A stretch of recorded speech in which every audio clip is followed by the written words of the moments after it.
Bonjour et bienvenue sur Blockchain Addict pour une nouvelle interview. Aujourd'hui, nous sommes en compagnie de Maude. Maude, tu es COO pour Alephium. Donc, dans un premier temps et pour rentrer dans le vif du sujet, je vais te demander de te présenter et puis de présenter Alephium. Oui, alors du coup, je m'appelle Maude, je suis responsable des opérations pour Alephium. Et CO, ça veut dire plein de choses différentes dans plein d'entreprises, mais dans mon cas, Alephium, en fait, j'ai rejoint le projet. Il y avait 2 ou 3 développeurs dans l'équipe et c'était tout. Donc, j'ai rejoint le projet pour m'occuper de tout le reste. Donc, tout le reste, c'est tout l'aspect administratif, légal, gestion de l'écosystème. À l'époque aussi marketing. Aujourd'hui, je ne fais plus, heureusement, le marketing au jour le jour. Et voilà, je représente aussi Alephium dans des interviews comme ici et à des événements et toutes ces choses-là. Et avant ça, j'ai travaillé dans un crypto exchange. J'ai rejoint l'univers Web3 en 2017. Et avant ça, j'ai travaillé dans une startup tech. Et c'est là où j'avais rencontré d'ailleurs une partie des contributeurs Alephium avec qui je travaille aujourd'hui. Et du coup, qu'est-ce que Alephium? Donc, Alephium, c'est une blockchain layer 1. C'est une blockchain layer 1 proof of work qui a vraiment été designée pour les smart contracts et les applications décentralisées. Donc, c'est une blockchain proof of work qui est scalable, qui est aussi rapide, avec un block time qui est compétitif par rapport à des blockchains proof of stake, par exemple.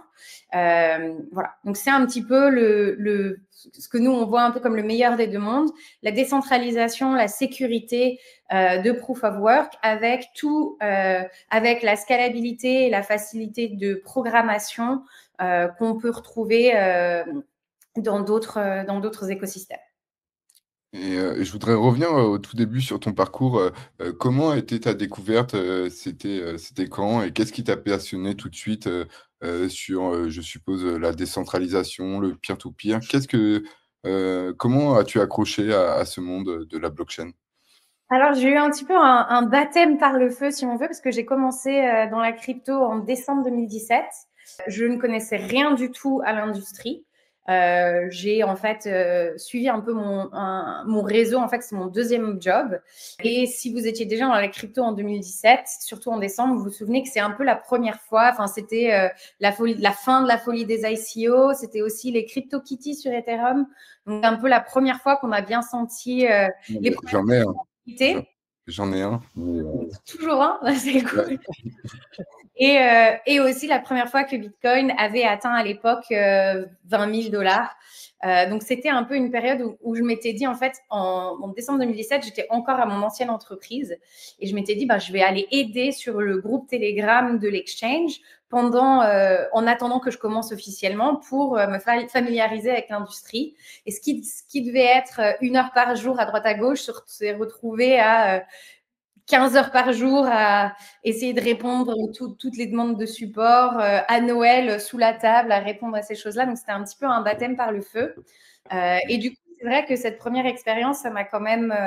à la fois, j'ai trouvé passionnant justement de voir la passion des gens dans cette industrie, mais c'était aussi une première expérience qui m'a confrontée très rapidement un petit peu au challenge de l'industrie dès le début.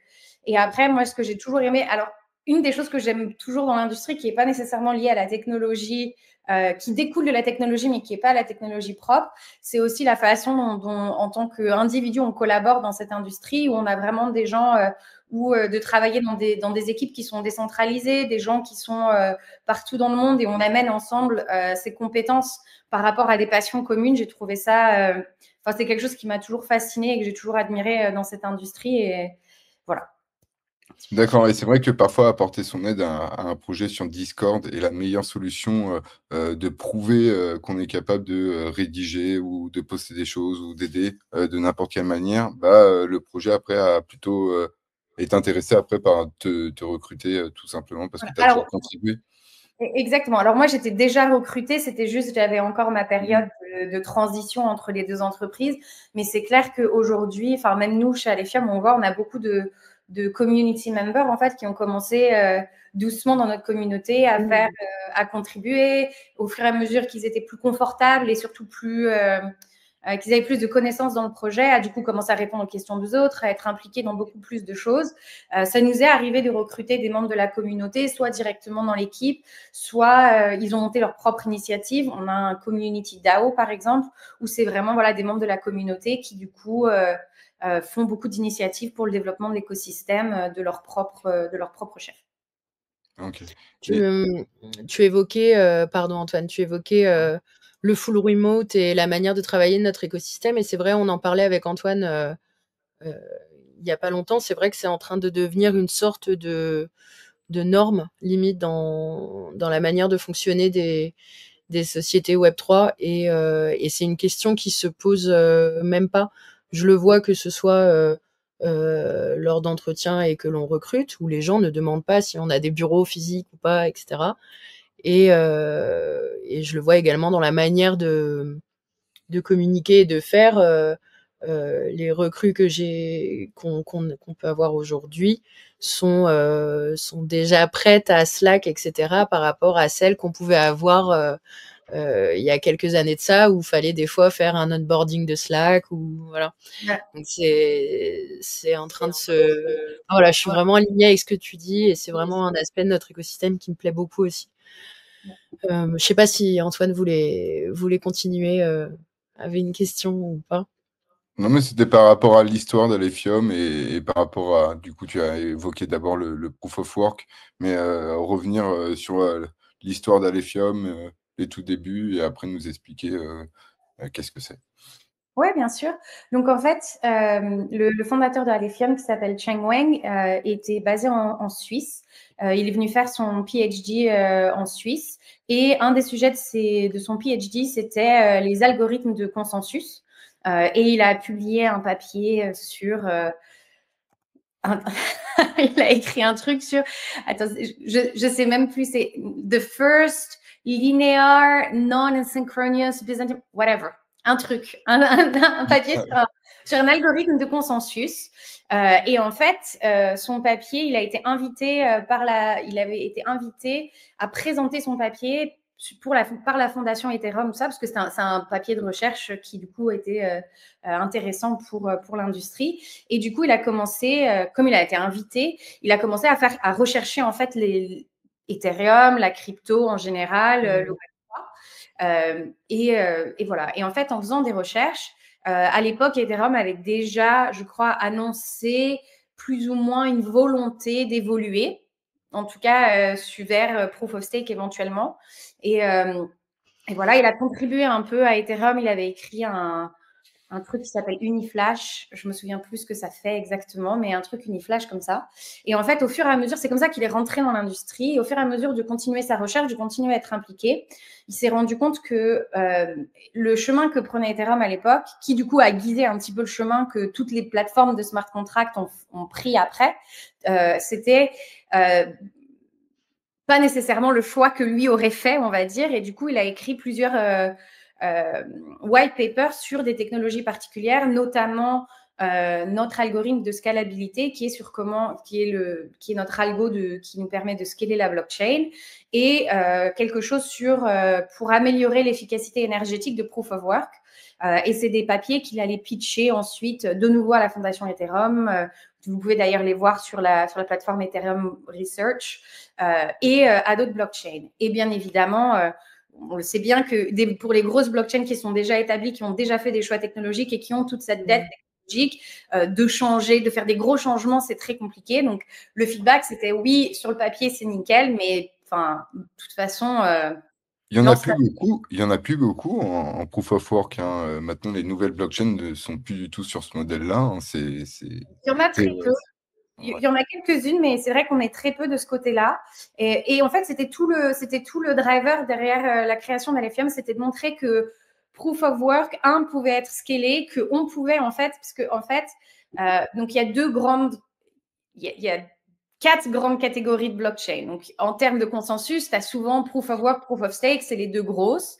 Et après, en termes de modèle de data qui est stocké on-chain, tu as soit les blockchains UTXO comme Bitcoin, où en gros, les data on-chain, c'est les transactions. Et à partir des transactions, on reconstitue les balances, les wallets et toutes ces choses-là. Et après, tu as les blockchains qu'on appelle account-based, comme Ethereum, où la data on-chain, c'est les wallets et leurs balances. Et à partir de ça, on peut reconstituer les transactions. Et en fait, la création d'Alephium, c'était de montrer que à partir de ces technologies initiales de Bitcoin, qui étaient les technologies qui ont vraiment fédéré les gens autour justement de la décentralisation, la désintermédiation, la sécurité, on pouvait les évoluer pour avoir une blockchain qui était scalable, qui était extrêmement performante pour tout ce qui était smart contract et applications décentralisées. Et en fait, Alephium, c'est le fruit de toute cette recherche et c'est donc, comme tu le disais, une des rares blockchains proof of work nouvelle génération qui est spécialement désignée pour les smart contracts. Il y en a d'autres. Par exemple, dans les plus jeunes, il y a aussi Caspa. Caspa qui est très connu. Alors eux, ils sont pas nécessairement optimisés pour les smart contracts. C'était vraiment un meilleur système peer-to-peer, plus scalable, plus rapide. Mais pour tout ce qui est smart contract, dans leur cas, par exemple, ils vont faire ça en layer 2. Et quand tu dis scalable, est-ce que tu peux expliquer un petit peu, tu l'as répété plusieurs fois, mais pour les personnes qui ne connaissent pas trop, et c'est par rapport, je suppose, à une... Moi, j'aime bien, on utilise toujours une future adoption, tu vois, surtout sur les chiffres qu'on propose. On dit toujours, ouais, mais c'est avec la future adoption. Bah ouais, mais on n'en y est pas. Mais est-ce que tu peux expliquer un petit peu ce mot-là? Oui. Alors, la scalabilité, en gros, ce qu'on entend souvent, c'est les transactions par seconde. Et c'est en gros la capacité du réseau à gérer un afflux de transactions en même temps. Et en fait, les blockchains un peu originelles, donc on va dire Bitcoin et Ethereum, elles ont eu à des moments de leur vie, des moments où le réseau était surchargé. Alors après, Bitcoin, je me souviens plus, mais les TPS sont assez basses. J'aurais dû me les noter, mais en gros, on est sur des transactions par seconde très, très basses et Ethereum assez basses. Et on a eu plusieurs moments dans le réseau, dans les deux réseaux, où les frais de transaction étaient très élevés et où les transactions prenaient très, très longtemps. Notamment en 2017, quand j'ai rejoint l'industrie, il y avait des fois où il y avait des transactions, ça prenait des jours pour que la transaction soit intégrée à la blockchain. Et du coup, l'industrie est un peu surcompensée parce que maintenant, on a des blockchains qui ont des capacités de transactions par seconde qui sont qui sont énormes, avec des centaines de milliers de transactions par seconde de manière théorique. De manière générale, à moins que le réseau soit surchargé, en tant qu'utilisateur normal, les transactions par seconde, c'est pas quelque chose qu'on doit ressentir. Ce qu'on ressent vachement plus, c'est ce qu'on appelle le block time. Donc, c'est le temps entre chaque bloc dans le réseau, parce qu'en gros, c'est ça qui va, en tant qu'utilisateur, quand le réseau est en période d'utilisation normale, c'est ça qu'on va ressentir, parce qu'en gros, ça va être la vitesse à laquelle notre transaction est inclue dans le réseau. Donc, au final, il y a eu tout ce gros focus sur les transactions par seconde parce que les premiers réseaux ont connu des grandes périodes d'utilisation où leur TPS était du coup, leur capacité n'était pas suffisante. Mais on a des blockchains qui ont 100 fois, 1000 fois, 10 000 fois, même 100 000 fois les capacités aujourd'hui. Et dans le cas, pardon.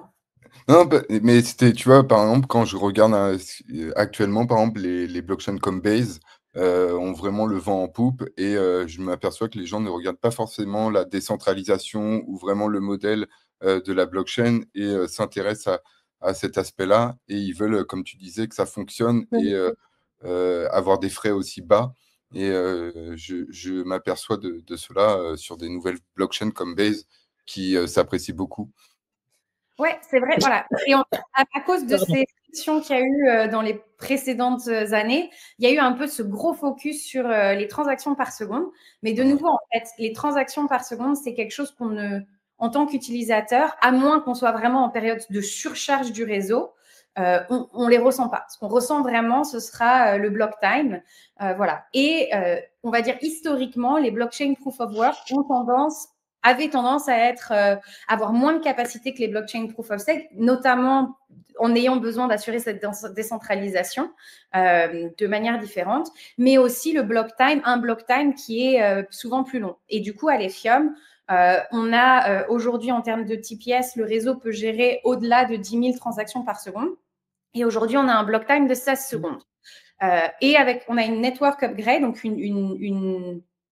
une mise à jour du réseau qui est aujourd'hui en testnet et qui sera bientôt sur le réseau principal, qui réduira le block time à 8 secondes. Donc là, on commencera à avoir vraiment une expérience de très, très rapide pour une blockchain proof of work et qui est du coup compétitif par rapport à des blockchains proof of stake. En même temps, comme on ne réduit pas la taille des blocs, en gros, on double aussi les TPS et du coup, le réseau pourra processer plus de 20 000 transactions par seconde assez facilement. Mais de nouveau, aujourd'hui, même les gros réseaux, aujourd'hui, on est loin de ce genre en utilisation normale, on est loin d'atteindre ce genre de TPS. C'est seulement vraiment quand il y a des grosses surcharges, mais c'est très, très rare.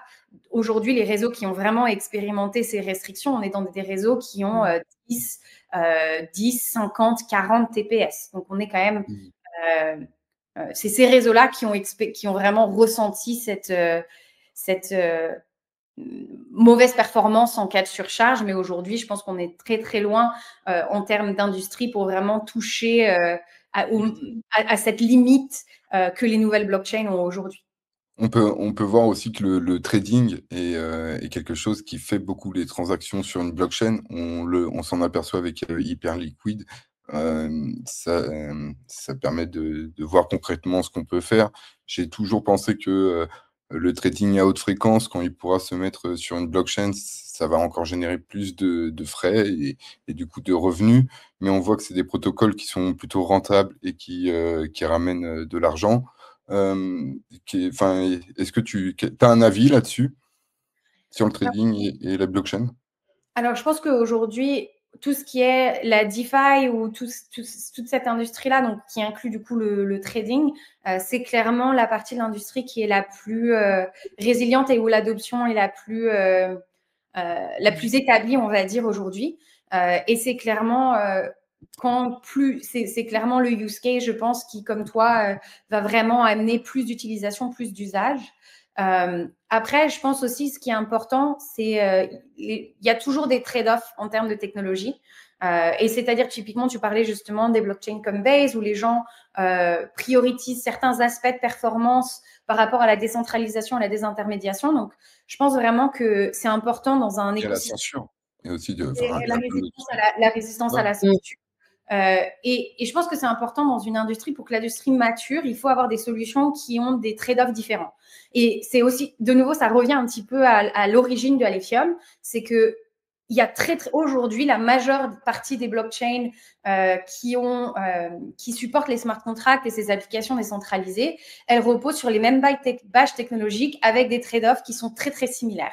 Et ce qu'on voulait avec Alephium, c'était vraiment partir sur des bases technologiques très différentes pour arriver à des trade-offs différents aussi et à montrer qu'on arrive quand même à avoir une blockchain qui est bien suffisamment performante pour les use cases d'aujourd'hui et de demain, tout en préservant en fait cette décentralisation, la désintermédiation et la résistance à la censure, mais aussi les aspects sécuritaires. Après, on ne sera pas la blockchain qui répond aux besoins de tout le monde, mais je pense que ça fait partie de nouveau de la maturité de l'industrie, où on commencera à avoir de plus en plus de solutions qui sont technologiquement très différentes et qui répondront à des besoins différents. Aujourd'hui, on a quand même un peu une concentration des trade-offs dans une certaine direction plutôt qu'une autre. Je vais mettre le site internet. Merci déjà, Maud, pour les réponses. Et je vais mettre le site internet. Et voilà, pour ceux qui ne connaissent pas. Parle-nous un petit peu, maintenant qu'on a évoqué tout le réseau. Comme toute blockchain, il faut du carburant pour que le réseau fonctionne. Je te laisse nous présenter le token Aleph qui permet de faire fonctionner la blockchain. Oui, alors nous on l'appelle Alf, parce qu'il y a des blockchains qui s'appellent Aleph et qui peut être… D'ailleurs, il y avait des gens qui confondaient. Il y a beaucoup de projets qui ont des noms similaires. Et donc, alors nous, comme on est une blockchain proof of work, notre coin, Alf, c'est en fait c'est ce qui va incentiviser les mineurs et rewarder les mineurs. Donc c'est un coin dont le supply va être miné dans notre cas aujourd'hui, sur plus de 80 ans. Donc, on a des tokenomics qui sont un petit peu différentes de ce que les gens ont l'habitude de voir, notamment parce qu'une grande partie des réseaux sont aujourd'hui en proof of stake, donc on est sur des tokenomics très différentes. Mais en gros, pour parler du coin Alph, c'est un coin qui sera majoritairement miné, donc miné sur les 80 prochaines années avec les tokenomics actuels. Et on a une émission qui est très lente par rapport à d'autres réseaux. Même Bitcoin, l'émission au final est quand même relativement rapide. On arrive vraiment en fin d'émission, enfin, on est en fin d'émission là. Caspa aussi, c'est un exemple de réseau avec une émission très très rapide. Aujourd'hui, après 4 ans, on a lancé à peu près au même niveau. Après 4 ans, ils ont miné en tout cas plus de 90% de leur supply, je crois même plus que ça. Et nous, par comparaison, aujourd'hui, on n'a que environ 20% du supply qui a été miné et les 80% restants seront minés sur les 80 prochaines années. Donc, on est vrai et de manière pas exactement linéaire, mais un petit peu quasiment linéaire. Donc, c'est une émission qui est très lente, ce qui est bien pour les mineurs dans le sens où on n'a pas de halving comme Bitcoin. Du coup, c'est une source. En tout cas, les émissions sont un peu plus douce, on va dire, un petit peu plus douce. Après, en termes de tokenomics, des fois, ça nous porte un petit peu préjudice parce que ça veut dire qu'on a une grande différence. Par exemple, la FDV, la Fully Diluted Value, qui est une stat que les gens regardent beaucoup. Sur nous, ça ne veut pas dire grand-chose parce qu'on parle d'une valeur qui ne sera réalisée que dans 80 ans. Donc, ça nous porte des fois un petit peu préjudice parce que nos tokenomics sont un petit peu différentes. Mais voilà. Mais Alph, c'est en gros, c'est le coin qui sécurise le réseau, qui incentivise les mineurs. C'est aussi ce qui permet aux gens, du coup, de payer pour les frais de transaction, de payer pour interagir avec des smart contracts. C'est donc le coin de l'écosystème Alephium. Et après, juste pour le mentionner, donc la majeure partie du supply de Alephium, du coup, est allouée au mining. Donc, 86% exactement, et on avait 14% de ce supply qui a été minté avec le Genesis Block, qui sert d'allocation pour le projet, l'écosystème et le développement du projet. Voilà. D'accord. Et pour quelqu'un qui souhaite, qui souhaite participer au réseau et souhaite miner, pour les gens qui nous écoutent, c'est plutôt, est-ce que vous avez des Français qui minent ou c'est pas du tout rentable? Si oui, comment faire et comment, quelle est enfin, je suppose, moi, je conseille d'aller sur le Discord pour commencer à se renseigner sur le projet, mais après, comment faire, quoi acheter, tu vois? Ces choses-là. Alors, au départ, Alephium, c'était une blockchain qui était minable avec du GPU, donc assez facilement minable, ces choses-là. Après, on a toujours été une blockchain qui était ASIC friendly. Donc, les ASIC, c'est du hardware qui est spécialisé pour miner un algorithme spécifique. Et donc, depuis à peu près 1 an, on a des ASICs pour Alephium, ce qui fait que miner avec des GPU, c'est toujours possible, mais c'est pas du tout rentable. C'est pas du tout rentable. Aujourd'hui, je dois dire, avec les derniers mois dans l'industrie, le mining de Alephium n'est pas extrêmement profitable et certainement pas en France. Certainement pas en France. Évidemment, on espère que la tendance s'inversera. Mais si vous voulez quand même miner Alephium, on a quand même des gens qui minent, parce qu'il y a beaucoup de gens qui minent par conviction, par passion, mais pas nécessairement par recherche de profit. Donc, j'étais à Cryptoxer, on en a rencontré beaucoup qui minent depuis des années, qui minaient GPU et qui ont ensuite acheté des ASIC. Alors, à l'époque, au lancement des ASIC, c'était quelque chose qui était très, très cher.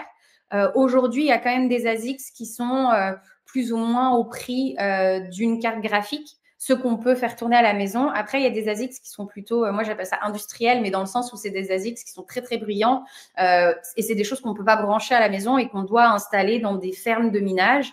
Et dans ce cas-là, soit vous avez les compétences, les connaissances, soit il faut passer par des entreprises intermédiaires qui font ce genre de service, en gros qui hostent, qui héberge votre mineur, qui achète et branche vos mineurs dans des juridictions justement où l'électricité, par exemple, est plus rentable.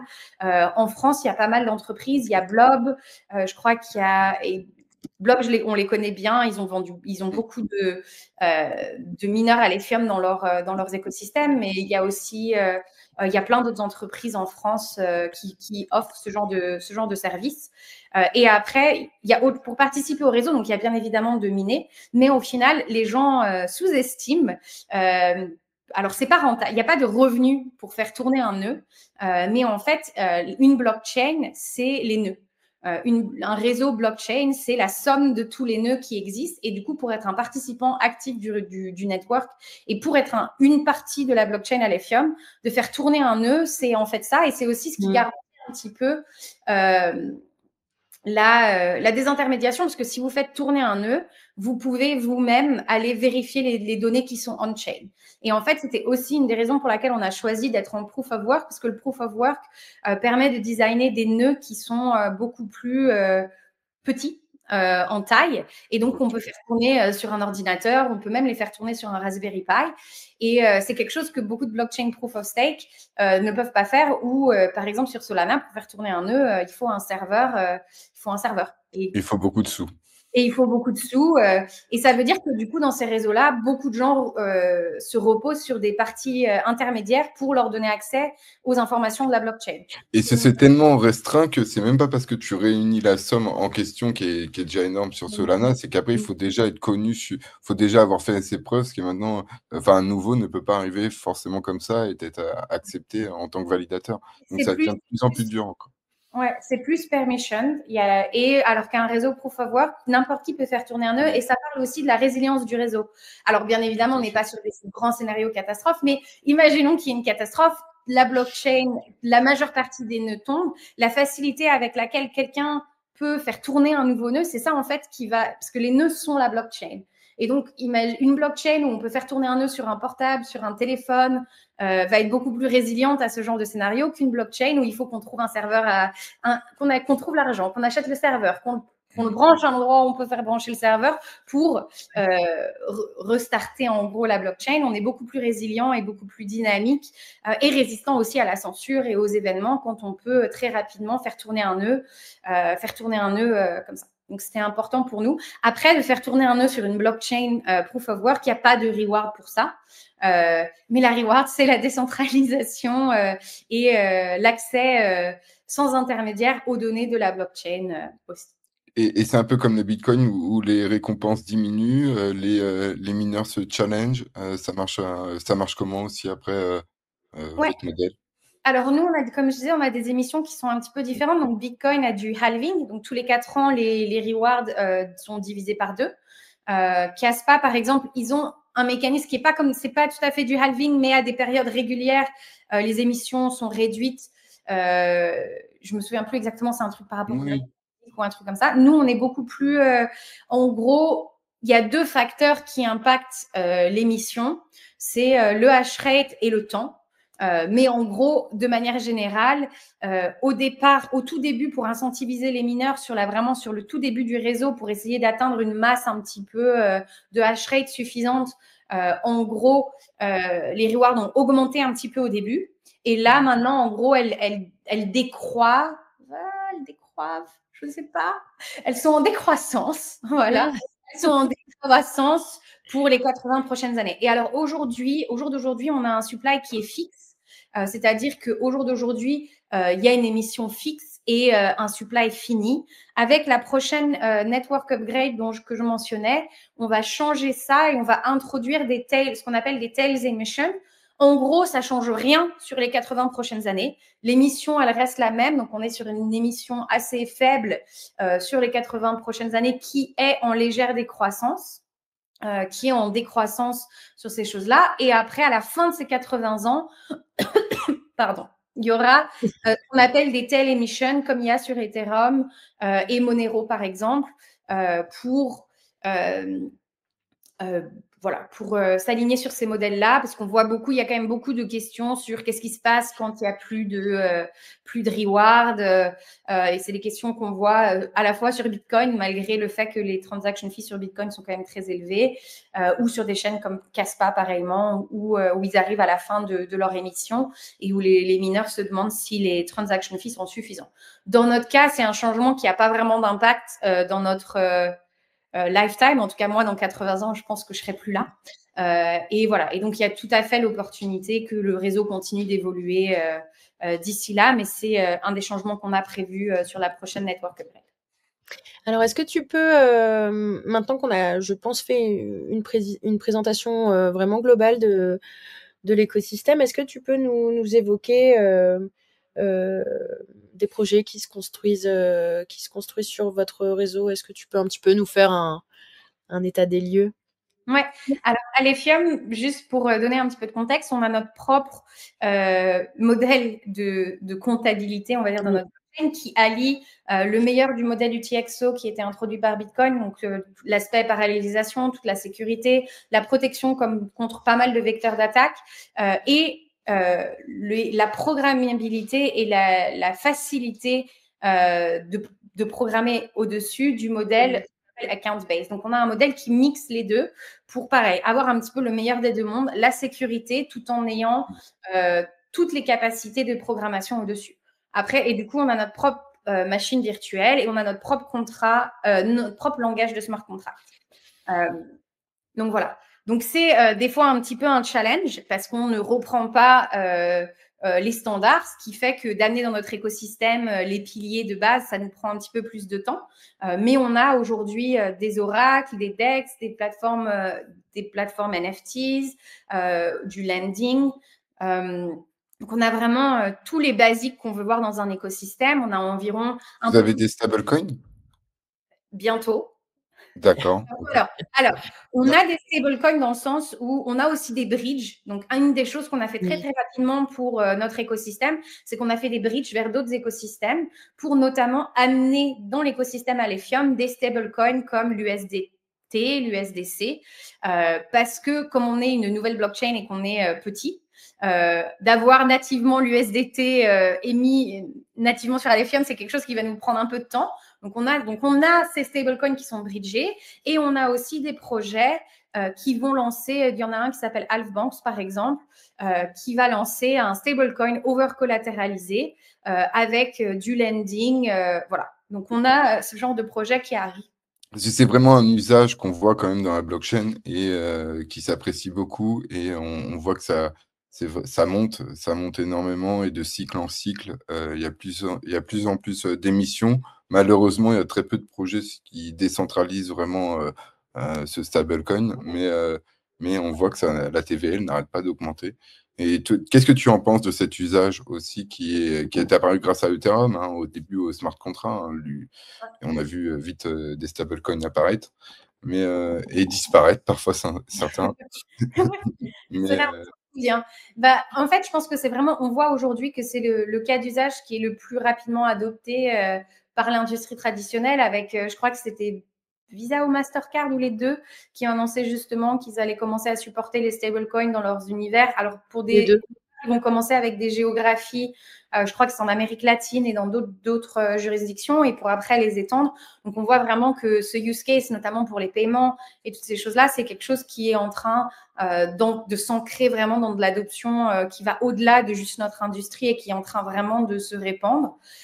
Et c'est pour ça que pour nous, c'était très important dès le début d'avoir des stablecoins dans notre écosystème. Alors d'abord en les bridgeant, parce que de nouveau, les gros stablecoins, pour qu'ils les issuent nativement dans ta blockchain, faudrait qu'on soit un petit peu plus gros. Et voilà, donc on les a ramenés en les bridgeant et aussi en ayant nos stablecoins natifs. Donc pour nous, c'est quelque chose qui est clairement très important pour notre écosystème, et c'est aussi quelque chose qui nous a beaucoup aidé au début pour kickstarter l'écosystème et qui fait qu'on a eu pas mal de traction, même si on était une blockchain très jeune. Après, on a aussi des use cases. Alors, on commence à voir un petit peu aujourd'hui des gens de la TradeFi, donc de la finance traditionnelle, qui regardent pour tokeniser des produits financiers sur Alephium. Donc ça, c'est des choses qui sont en discussion en phase de recherche. On a aussi annoncé un assez gros projet de tokenisation avec une entreprise. En fait, c'est le bras international d'une entreprise anglaise qui fait en fait des réseaux de chargement. En gros, qui fait de l'infrastructure électrique, principalement sur l'infrastructure électrique solaire et de chargement de véhicules électriques, et qui est en fait leur bras international est beaucoup plus technologie savvy, et ils veulent tokeniser en fait pour amener toute cette transparence sur le lien entre les fonds qui sont investis dans cette infrastructure, l'infrastructure elle-même et l'output de cette infrastructure qui sont les carbon credits. Après, ça c'est un projet qui est assez lent dans le sens où on parle de projets qui sont plutôt, c'est des infrastructures, c'est typiquement des entreprises qui gèrent, qui interagissent avec des gouvernements. Donc on est sur des timelines gouvernementales et d'infrastructures. Mais voilà, donc on a, et justement, justement, ce qui avait beaucoup intéressé cette entreprise sur Alephium, c'était le fait que c'était notre choix technologique, c'était d'avoir des smart contracts sur du proof of work et un proof of work, on a un petit twist sur proof of work pour justement le rendre plus efficace énergétiquement, donc qui consomme moins d'énergie à large échelle. Et du coup, en fait, Mais sur les stablecoins résilients, tu vois, comme le LUSD ou par exemple le Proof of Work qui pourrait peut-être miner, tu vois, je sais pas, un espèce de stablecoin ou tu vois, des vraiment sur. Parce que là, l'USDT et l'USDC, c'est des stablecoins centralisés, mais aussi cette verticale est très peu poussée, tu vois. Après, imaginons sur Bitcoin, il y a déjà un stablecoin décentralisé ou j'en sais rien, qu'on n'aurait pas besoin d'utiliser d'autres écosystèmes, bah, on resterait peut-être sur Bitcoin et on ferait nos. Enfin, j'en sais rien, mais tu vois, c'est de l'imaginaire, hein. Non, mais j'ai entendu, je sais, alors je saurais pas te dire quel projet et tout ça, mais je sais qu'il y a des je sais que j'ai déjà lu ou que j'ai déjà vu des projets où en fait ils voulaient justement utiliser l'électricité, le mining et le prix de l'électricité justement comme pour backer un espèce de stablecoin qui serait ces choses-là. Alors, je me souviens plus du design, je me souviens plus du truc, mais je sais que j'ai déjà vu passer des choses comme ça. Donc, il y a des gens, en tout cas, qui regardent dans ces choses-là.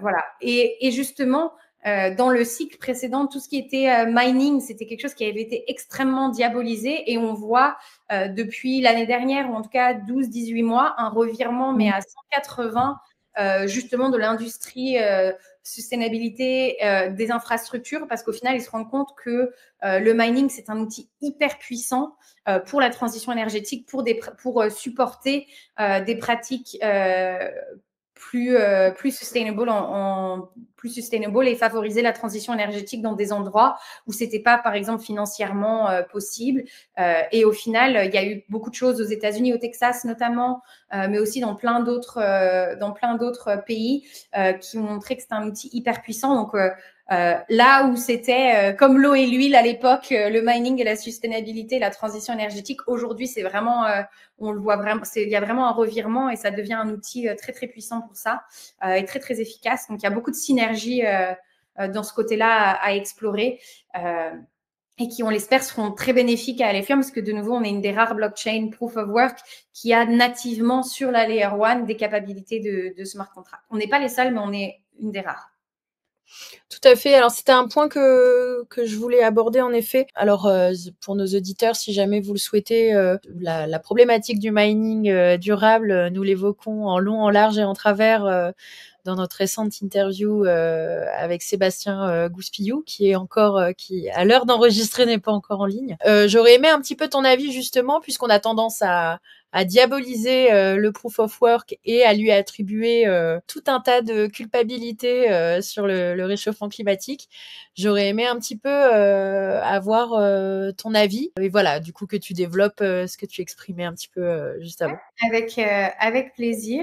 Et donc, en opposant au proof of stake, pour ceux qui connaissent pas, excuse-moi.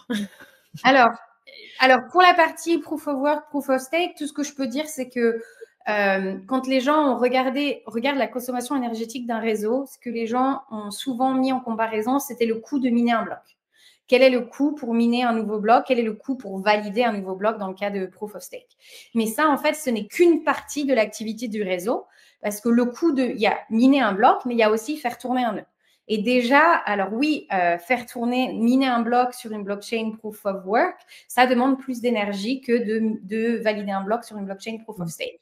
Mais on n'a jamais, il y a eu très peu, il n'y a pas eu beaucoup de comparaisons sur quel est le coût de faire tourner un nœud. Parce que faire tourner un nœud sur une blockchain proof of work, dans la plupart des cas, de nouveau, c'est quelque chose qu'on peut faire dans certains cas, même sur un téléphone. Alors pas sur un iPhone, puisque les OS sont très fermés et pas super customizable, mais avec un OS qui serait plus ouvert. En tout cas, sur un Raspberry Pi, vous pouvez faire tourner un nœud Alephium. Je crois que vous pouvez même encore faire tourner un nœud Bitcoin. De nouveau, sur beaucoup de blockchains proof of stake, faire tourner un nœud, il vous faut un serveur. Il y a même des entreprises, je connais même des exchanges dans certaines blockchains, je crois que c'était pour Cosmos, où ils ont dû arrêter de faire tourner leur nœud propre parce que c'était trop cher. Mais c'est parce que ça leur coûtait beaucoup trop cher de le faire tourner. Et du coup, maintenant, ils relient sur des intermédiaires. Donc déjà, beaucoup de ces études se sont concentrées sur un seul aspect et pas du tout sur l'intégralité des activités dans le réseau. Mais ensuite, donc ça, c'est vraiment sur le côté proof of work, proof of stake. Mais en gros, pour rappel, sur le proof of work, le minage, c'est de valider les transactions et de sécuriser le réseau. Et c'est aussi ce qui garantit en fait la décentralisation du réseau et sa résilience. Et c'est la consommation, le fait de consommer de l'énergie en fait pour miner un bloc, c'est aussi ce qui assure un petit peu la sécurité du réseau de nouveau, mais aussi c'est une valeur monétaire, ça donne de la substance en gros à la valeur monétaire. Tu es obligé d'avoir le matériel, de l'avoir acheté, de prendre le temps du minage. Voilà, c'est pas imprimé out of thin air, ça empêche cette dépense énergétique, c'est ce qui empêche aussi une inflation artificielle de la monnaie. Et après, donc il y a eu beaucoup de choses sur la consommation énergétique. Donc aujourd'hui, si je vais prendre l'exemple de Bitcoin, aujourd'hui, Bitcoin, ça consomme moins d'énergie que l'exploitation de l'or, par exemple, que le minage de l'or. Ça dépense moins d'énergie que le système bancaire. Ça dépense moins d'énergie que les appareils qui sont en veille aux États-Unis. Donc, l'industrie entière de Bitcoin consomme moins d'énergie que les appareils en veille aux États-Unis, par exemple. Et l'IA, c'est bien, mais Bitcoin, c'est mal, alors que l'IA consomme beaucoup plus, tu vois. Et c'est toujours, comme tu dis, un angle, ce qu'on comprend dès le départ et la vision. Exactement. Et encore pour revenir, Bitcoin consomme beaucoup, beaucoup moins d'énergie que... je ne sais pas si je voudrais partager mon écran parce qu'en fait, j'ai fait une présentation à une banque là-dessus. Attends, il faut que je clean up parce que sinon, tu vas voir mes 45...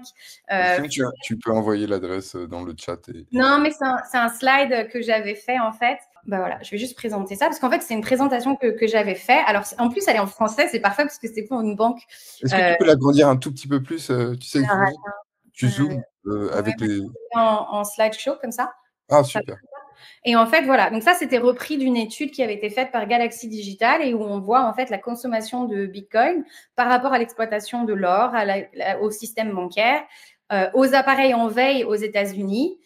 Juste aux États-Unis, donc on imagine dans le monde entier, hein, et la production d'énergie qui est gaspillée. Parce qu'en fait, une des choses en fait que les gens ne comprennent pas, c'est extrêmement difficile de stocker de l'électricité et il y a beaucoup, beaucoup de gaspillage.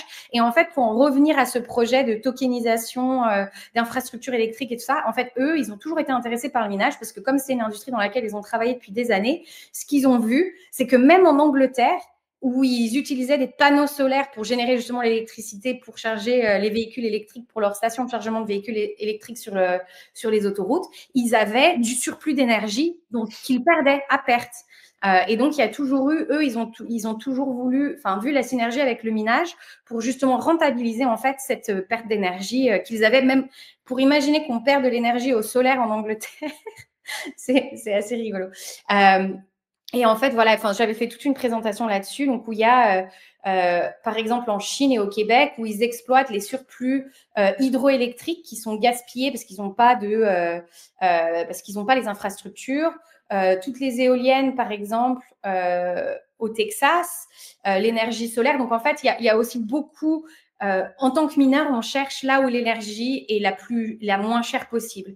Et du coup, les surplus d'énergie, c'est un endroit extrêmement intéressant. Et donc, il y a vraiment beaucoup d'usages d'énergie renouvelable dans le mining parce que c'est au final très rentable.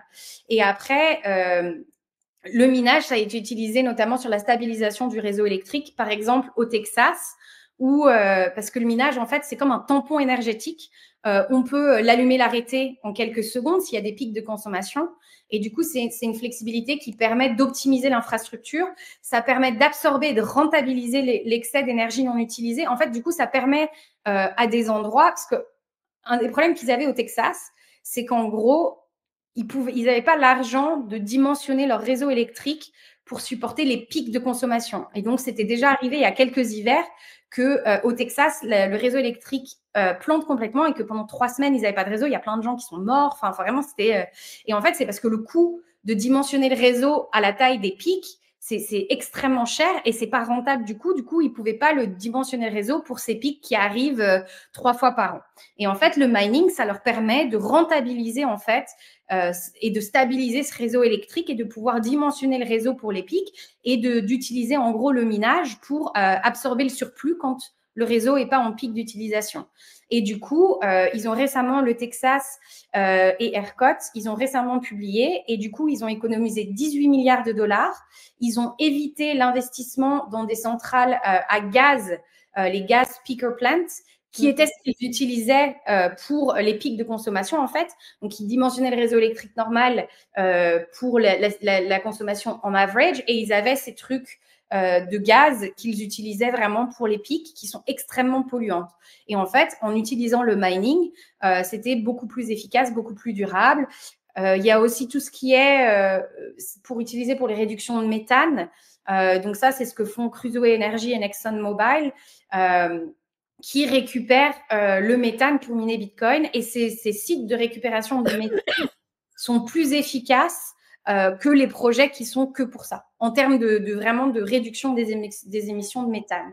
Et en fait, ce qu'on se rend compte, c'est le minage, ça permet de résoudre des défis environnementaux. Il y a d'autres technologies qui le font, hein, donc c'est pas la question, est-ce qu'il y a que le mining pour faire ça? Non, il y a d'autres technologies. Mais par contre, le mining, c'est la seule technologie qui permet de le faire de manière rentable et sans avoir besoin de subventions gouvernementales. Donc, il y a plein d'autres technologies pour ces défis.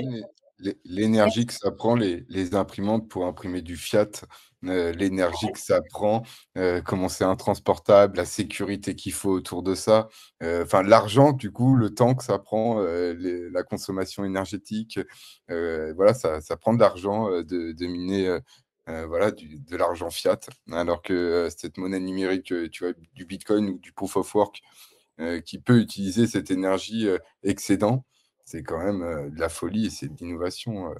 C'est ça. Et en fait, c'est parce qu'on a trop tendance des fois à regarder les choses dans une petite boîte et il faut regarder, on vit dans un système, il faut regarder les choses de manière holistique et comment est-ce qu'elles s'intègrent dans des systèmes existants. Et aujourd'hui, de nouveau, le mining est une des solutions les plus rentables pour des transitions énergétiques parce qu'il y a, de nouveau, il y a d'autres solutions, mais en général, elles sont extrêmement coûteuses. C'est pas quelque chose qu'on peut que des communes, enfin que des juridictions peuvent déployer sans support gouvernemental, alors que le mining, surtout le mining de Bitcoin, c'est quelque chose qui est extrêmement rentable, qui leur permet de résoudre leurs problèmes sans devoir attendre d'avoir recevoir des subventions et de manière peu coûteuse au final pour les contribuables et toutes ces choses-là. Donc il y a vraiment beaucoup de potentiel.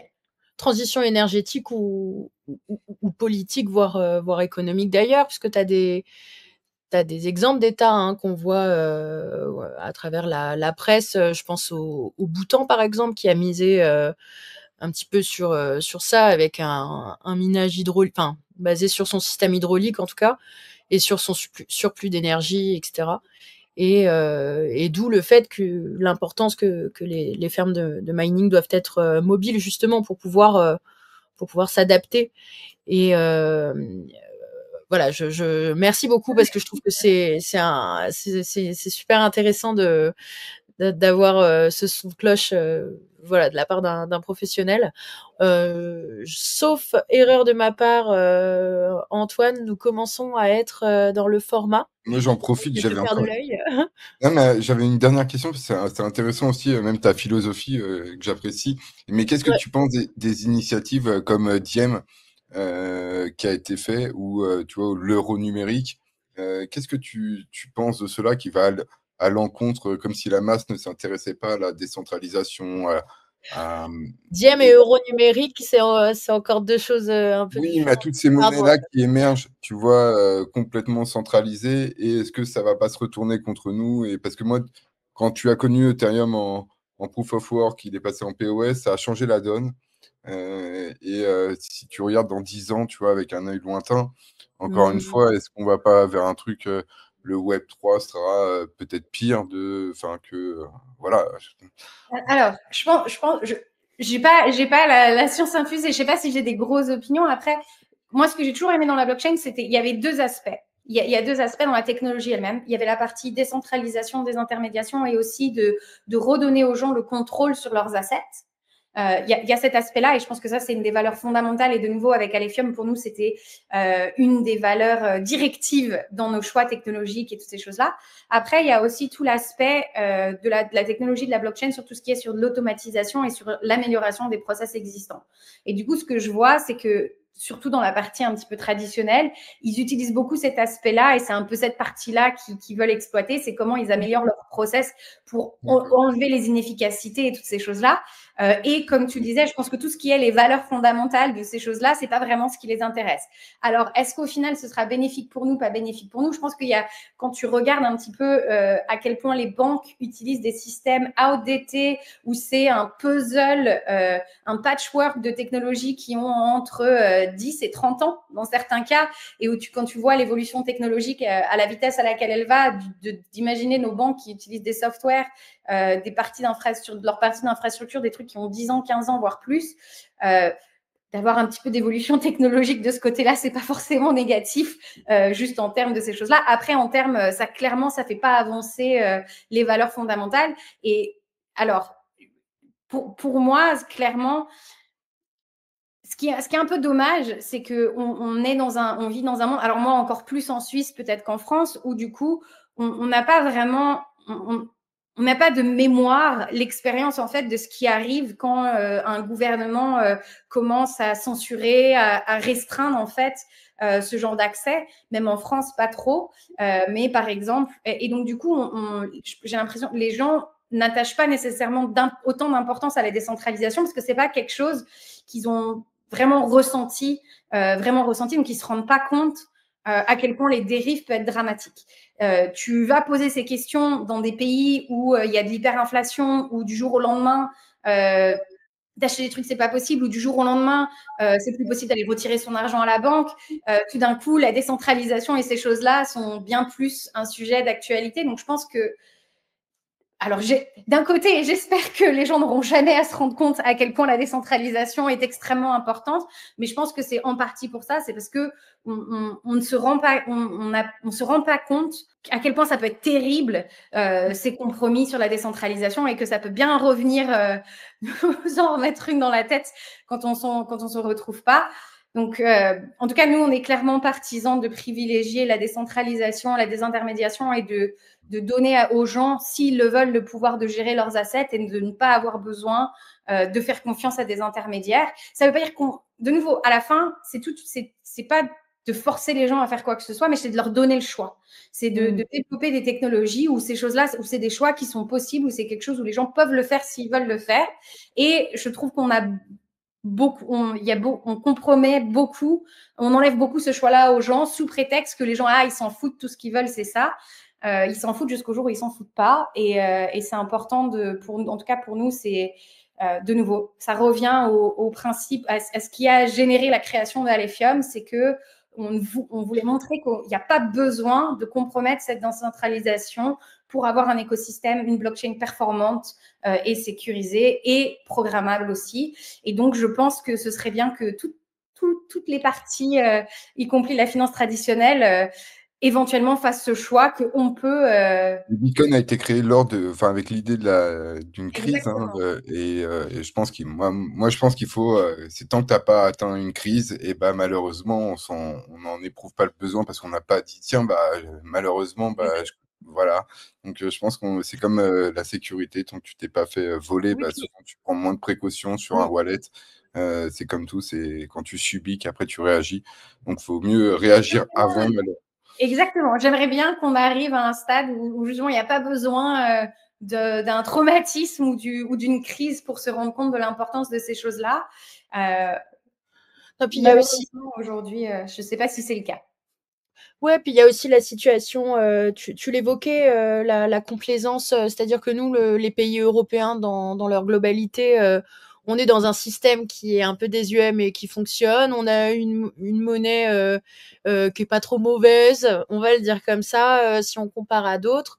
Donc, il y a une sorte de complaisance avec le système actuel, là où si on va dans d'autres écosystèmes ou dans d'autres endroits, pardon, Amérique du Sud, comme tu l'as évoqué, il y a également des tomes français qui sont encore au franc Pacifique. Voilà, c'est des problématiques monétaires qui, du coup, accueillent la décentralisation à bras ouverts, puisque pouvoir swapper sa petite monnaie locale en une crypto, en dollars ou même en euros, et pour eux, c'est des taux de change en moins, des démarches administratives en moins, parfois même en fonction du pays, un déplacement à la banque où il faut changer d'île, prendre un bateau avec des frais d'essence, etc., etc.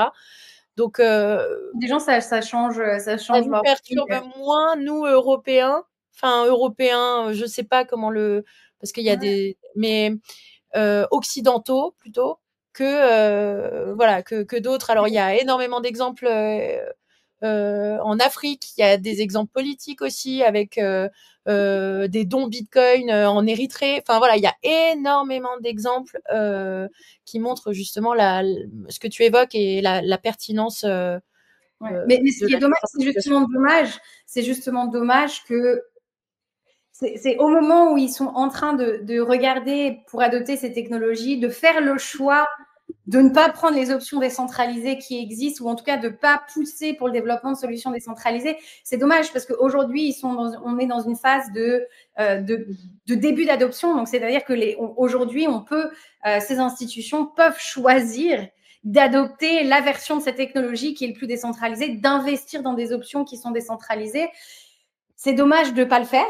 Et j'espère qu'après, il y a beaucoup de gens qui poussent pour justement contrecarrer ces initiatives, ou en tout cas essayer de les diriger vers ces choses-là. Et j'espère qu'on peut le faire parce qu'aujourd'hui, ça n'a pas encore été adopté. Donc voilà. Et de nouveau, je reviens, je sais, je replugue à l'Ephium, mais c'est exactement ce qui a poussé. Mais c'est ce qui a poussé à l'Ephium, c'est de dire, c'était pour pas qu'on la Bitcoin a été construit justement pour lutter contre cette centralisation des intermédiations et pour montrer qu'il y avait des solutions technologiques. Pour la poursuite de la scalabilité à tout prix, on a remis au dernier plan, au dernier